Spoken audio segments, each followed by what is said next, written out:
Ang kagandahan naman sir sa package kasi na pinag-uusapan natin, package na yun sir. So whatever na makuha mong water supply dyan sir, kayang-kaya ng makinang binibili mo. Kumbaga hindi kita bibigyan ng limitation. For example sir, medyo talagang pangit yung tubig na nakuha mo dyan, kaya pa rin ng makina. Kaya sir, let me remind you na kapag ang tubig na nakukuha natin, mentras pumapangit yung nakukuha nating tubig, syempre yung costing natin medyo tumataas. Kasi syempre mas maruming tubig, mas marami tumatapon.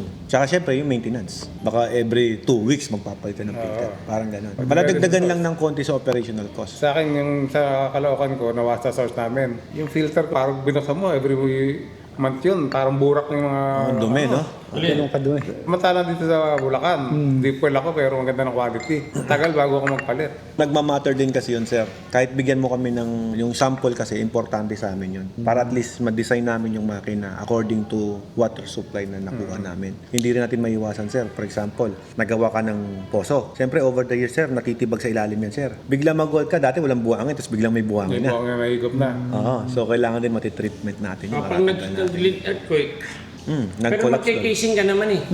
Ang ano lang naman natin, sir, bigyan mo kami ng water source, ipapras natin kung ano yung makukuha natin. Water